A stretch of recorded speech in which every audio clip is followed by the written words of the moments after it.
We are now in the live coding session on data ingestion that we just reviewed.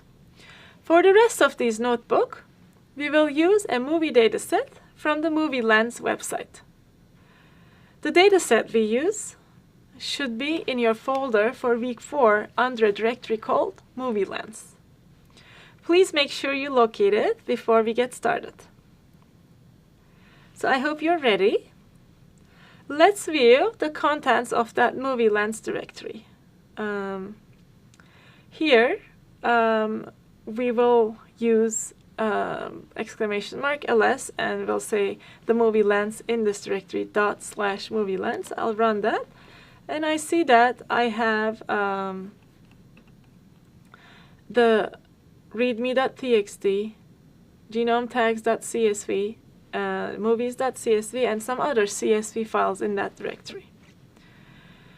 So let's actually view the contents of some of the files in this one. We'll use the cat command.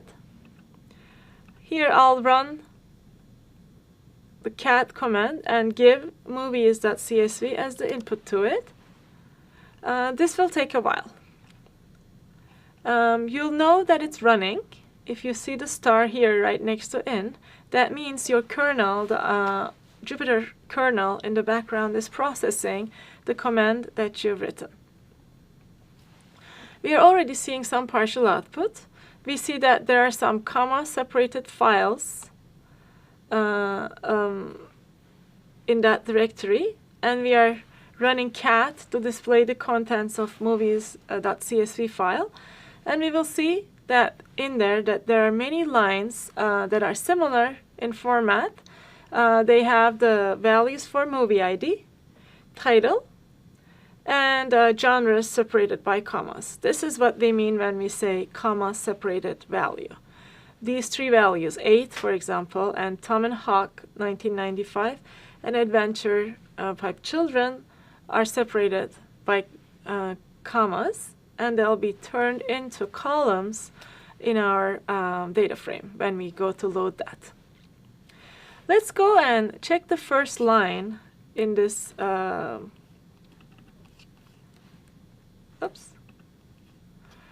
in this output. We see that the first line is movie ID, title, and genres. These are the labels for the data columns that data frame will use. If they're not there, it's going to be simply indexed numerically.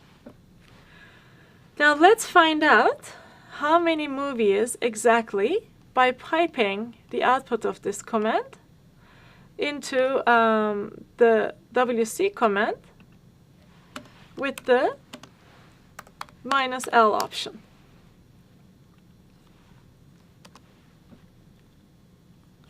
We see that there's about 27,000 something movies in this movie database. We can do the same thing to cat and see the number of data values or rows in there for tags.csv and ratings.csv as well, to make sure that the data is there and we understand the formatting of it. The fastest way of doing it would have been actually saying head -5 just to display the top 5 elements in that Movie Lens data file. Movies.csv. Oops. If I run this, I see that quickly I'll see that the first line is movie ID, title, genres, and we have 1 Toy Story, the first 4 lines. It gives us an idea about the elements in this data file. I can do the same for tags. We see that the column labels will be for the tags.csv when I loaded it, user ID, movie ID, tag, and timestamp. And the other file that we are interested in this notebook is called ratings. Let's also display the first 5 elements of that. We see that the columns are user ID, movie ID, rating, and timestamp. So now we will use pandas to read the data set and load it into a data frame. Now we know the data set is good. We understand the labels. We will start by loading the data into 3 data frames. Let's start by movies. Here we will take advantage of the read CSV function. We need to specify the separator for the data as a comma, but simply we say movies is my data frame object. pd.readCSV, we give the data file and the separator. And let's display the type of the movie is to see that it's a data frame. And we'll also see the top 5 elements in that data frame by using the head function. Here, I display the type to show that the type for movie is data frame object we created is of class data frame. And we use the head function of data frame to display the first 5 rows, which is the default for the head function. But we could have specified the number of rows. If I wanted to see more, I could have just said head 15. I'm changing that third line in 15 in my notebook. And if I rerun that, I'll see I can display that first 15 rows in the data frame. Now let's go ahead and load the other 2 CSV files in a similar way into a new data frame, into 2 new data frame objects called tags and ratings. We do the same. The tags here that we are reading the movie lens tags.csv that we checked. And separating them with the movie, with the commas, and we see the first 5 rows in there with using the head function. Same for ratings, and we see that it's executing in the kernel, and the in will get updated to probably to be 56 according to this notebook, as the next sequential value numerically, once it finishes execution. So here, we do something special about parsing the dates for the ratings. We'll come to that when we talk about timestamps and how to work with those timestamps towards the end of this lesson. Here we see that actually ratings has finished and in was updated to 56. And we see the first 5 values as well. For current analysis, as I mentioned, the timestamps will come later. We will remove the timestamp column and we'll come back to it later on. So as you remember from our data frames discussion,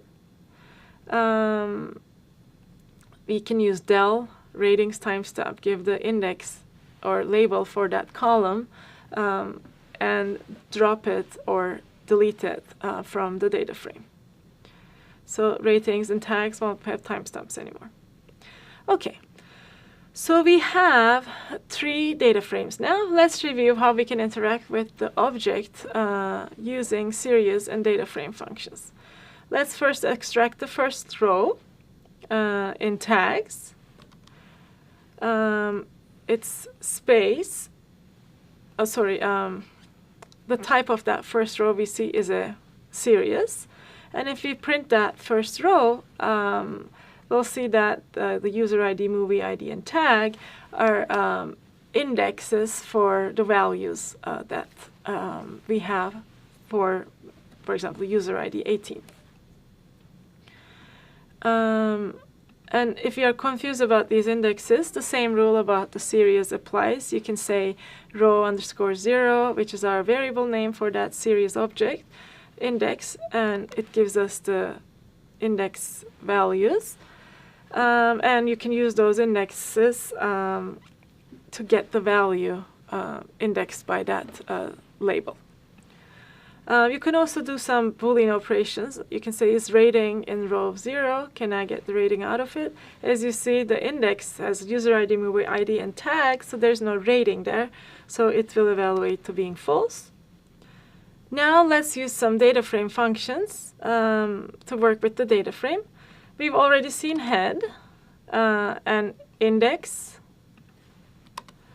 and column. To extract a series of rows, we need to provide an array of indices. So I'll go to tags and I'll give the indices with iLock, because remember there are so many different rows in this one until however many tags we had before. So tags.iLock, and we'll give it an array with the indices 0, 11, and 200 for the names of those rows. So if we do that, we'll see that we can extract just those values and select technically those values out of that data frame. So let's stop here and review some of the descriptive statistics in the next video before we go on with that live coding session.